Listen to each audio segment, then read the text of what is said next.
అందుకే జీవన్ రెడ్డి గారు లాంటి సీనియర్ నాయకుడు అనుభవం ఉన్న వ్యక్తి నోటికెళ్ళి ఏం మాట వచ్చింది? కాంగ్రెస్ పోవాలి, బీఆర్ఎస్ రావాలి. ఎందుకు వస్తుంది ఆ మాట? వటికనే వస్తుందా? బాధ్యత లేకుండా వస్తుందా? ఏది చూసినా కూడా చక్కదనం లేకపోతే, పొద్దున్న లేతే దోపిడి తప్ప ఇంకోటి లేకపోతే ఎందుకు ఈ పరిస్థితి వస్తుంది?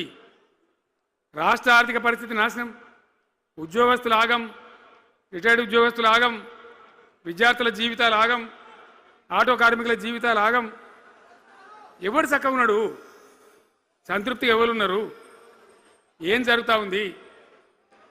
ఇది ఈ రాష్ట్రంలో ఉన్న పరిస్థితి. ఇక నేను చెప్పానంటే తెల్లారదాకా చెప్పచ్చు. నేను ఒకటే మీద మనవి చేస్తూ ఉన్నా, ఖచ్చితంగా మళ్ళీ ఎట్టి పరిస్థితులలో ఎవరు ఏమన్నా సరే ఖచ్చితంగా రావాలి. ఇంకా ఈ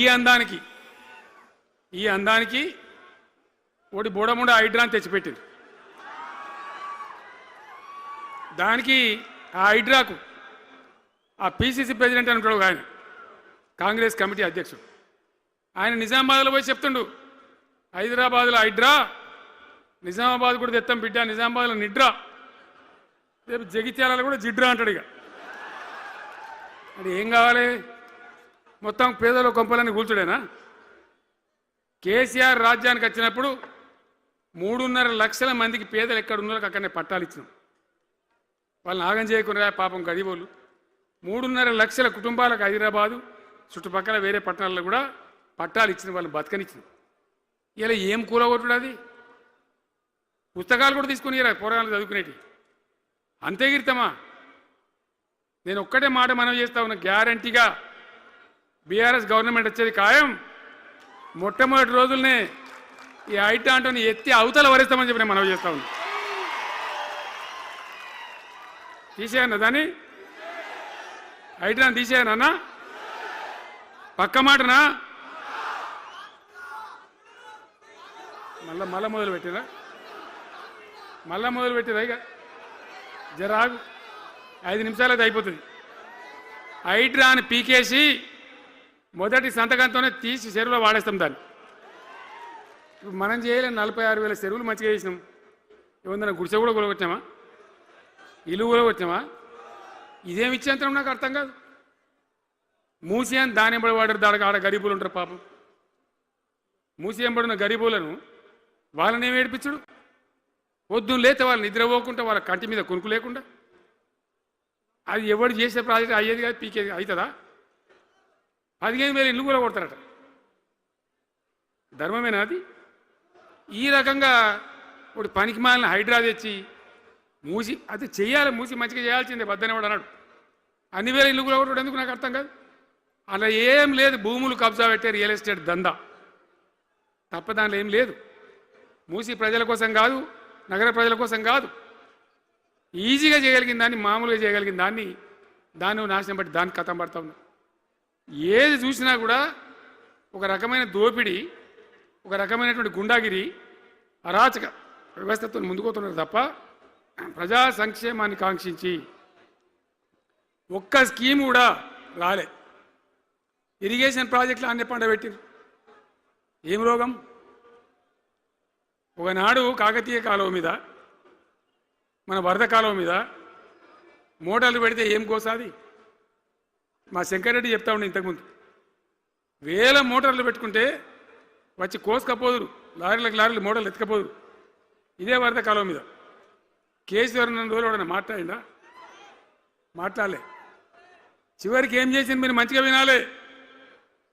వీళ్ళు మామూలు పని చేస్తలేరు, మన జీవితాలకే బాంబులు పెడుతున్నారు. ఆ రోజు కూడా నరేంద్ర మోడీ ప్రధానమంత్రిగా ఉండే ఆయన ఏం చేసిండు? కరెంటు మోటార్లకు మీటర్లు పెట్టాలి, నువ్వు పెట్టాలి కేసీఆర్ అని నా మీద ఒత్తిడి. నేను చెప్పిన నా పానం పోయినా సరే, సచ్చినా సరే నేను మీటర్ పెట్టా అని చెప్పిన. పెట్టలే. 30,000 రూపాయలు కట్ చేస్తే నీకు అన్నాడు. కట్ చేసిండు. రాష్ట్ర ప్రభుత్వానికి వచ్చేటువంటి ఆదాయం 30,000 కోట్ల రూపాయలు వదులుకొని కూడా తెలంగాణలో నేను కరెంటు మీటర్ పెట్టని ఇయలే. నేను ముఖ్యమంత్రి ఉన్నాను రోజు. ఇవాళ ఏం చేసిండు తెలుసా వీళ్ళు? మీకు తెలియలే, మీరు అమాయకులున్నారు. ఢిల్లీకి పోయి ఒప్పుకున్నారు. ఒప్పుకొని ఏం చేశారు? అయ్యా బాంచని మీటర్లు పెడతాము, మాకు ఆ పైసలు ఇయ్యండి. కేసీఆర్ వద్దన్నారు కదా మేము తీసుకుంటాము అని ఆ డబ్బు తీసుకొని వీలే ఈ గవర్నమెంట్ పోయి సంతకం పెట్టింది. ఇప్పుడు మొదలైతే ఇక ఇప్పుడు వస్తాయి మీటర్లు. ఎదుర్కొందామా? మీటర్ల ఎదురుపాటును యుద్ధం చేద్దామా? కొట్లాడదామా? ఏమన్నాం మనం? నాకు అర్థం కాదు. రైతులు మంచిగా ఉండాలి, వ్యవసాయం మంచిగా ఉండాలి, పల్లెలు బాగుండాలి, వృత్తి పనులు బాగుండాలి. ఇప్పుడు యాదవులకు గొర్రెలు ఇప్పించినాం. ఇప్పుడు వస్తున్నాయా గొర్రెలు? వినబడతలేదు. బంద్ అయినాయా? ఎందుకు బంద్ అయినట్టు? మరి దానికి ఏం రోగం వచ్చే? మరి ఎవరికి ఇచ్చినట్టు? చేపలు పట్టే వాళ్ళ కోసం చేప పిల్లలు వేసినాం, ఇప్పుడు వేస్తానరా? మరి ఎవరికి చేసినట్టు? వృత్తి పని వాళ్ళకు ఉండదు, ఎవరికి ఉండదు. బీడీ కార్మికులు ఉన్నారు, నాకెవ్వరు దరఖాస్తు ఇయ్యలే, ఎవరు అడగలే. అప్పుడప్పుడు మా తులమ చెప్పేది, అన్న వాళ్ళ పరిస్థితి బాగుండదు పేదరికంలోనని చెప్పేది. మా అంతటా మేమే ఆలోచించుకొని బీడీ కార్మికులకు పెన్షన్ తెచ్చినాం. మొత్తం భారతదేశంలో ఏ రాష్ట్రంలో ఇస్తారా? వాళ్ళకి పెన్షన్లు పెంచుతామని ఎగబెట్టినరా? వాళ్ళకు కాదు, ఎన్ని ఆశలు. ఇంట్లో ఉన్న ఆడపిల్లకు 5 లక్షలు మహాలక్ష్మి అని పేరు పెట్టి 2500 నెలకిస్తామని ఇచ్చిండ్రా? రూపాయి వచ్చిందా? అట్లా ఎన్ని 6 గ్యారంటీలు, 420 హామీలు. స్కూటీలు ఎక్కడ వాయే? స్కూటీల్లో మనలో ఇంకా స్కూటీలు ఎక్కడి?